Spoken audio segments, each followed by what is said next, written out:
Isang star player ng team sa Gilas Pilipinas ang hindi ko matagpo-tagpuan sa Pinas. Ngayong araw dito ko susubukan sa Japan. Baka sakaling ang inihiling ko ay mabigyan ng katuparan. Dito sa loob ng building na to malalaman natin kung gaano ba talaga kaingay ang mga Hapon. Hindi doon sa may takip na blurred ang tinutukoy ko ha.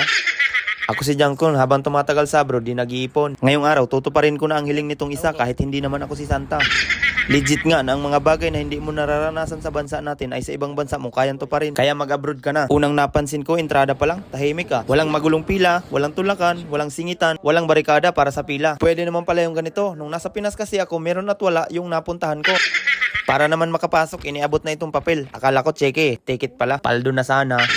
Yung dalawang kasama ko nakapasok na pero yung ticket ko hindi pa rin nababasa. Ganun talaga siguro kapag libre, pakakabahin ka muna.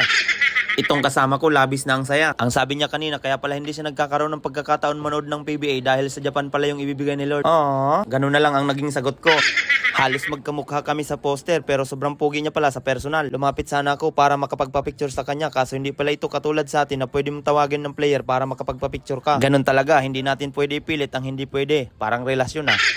Habang hindi pa nagsisimula yung laro, duman ako dito sa tindahan ng jersey. Yung presyo nung nakita ko, aba, sabi ko sa isip ko, ipas muna. Di ko kayang kumain ng itlog ng straight ng isang buwan. Habang nandito ako sa aking upuan, sinampal na naman ako ng kahirapan. Ito ang tinatawag na VIP. Gusto ko rin umupo dyan, pera na lang ang kulang. Opening pa lang, pang championship match na ang bitaw. Ang kaso akala ko mga players na ang lalabas. Mga dancer pa lang Haponesa na ang suot ay walang manggas. Sa susunod na manunod ako ay dapat doon ako sa malapit. Malabo kasi yung mata ko. May dahilan na ako para pag-ipunan yung pang VIP. Magaling na, pogi pa. Abay, makakasama ka talaga sa unang 5. Ako kasi noon, 7 kami. Tapos naghihintay habang may umiikot sa mesa. Imbis na maging atleta, naging OFW tuloy ang resulta. Idol Dwight, kahit wala ko rito, bawat laro mo. Sobra ka namang pinapalakpakan ng mga kalahi nitong katabi ko. 73-69, unti-unti nang nahabol yung lamang. Ang kalaban pala nila ngayon ay yung top 1 sa standing. Kahit mga maliliit ay puro din magaling. Hanggang sa lumamang na nga yung kalaban, bigla akong pinanghinaan. Hindi sasayang ang ticket, kundi kalahi natin ang ating susuportahan. Hindi yung katulad mo na nauna lang dito magtrabaho, ilalaglag pa yung kapwa Pilipino. Nang dahil sa kanya, muling dumikit ang score at may pagkakataon pa silang ipanalo ang laban na to.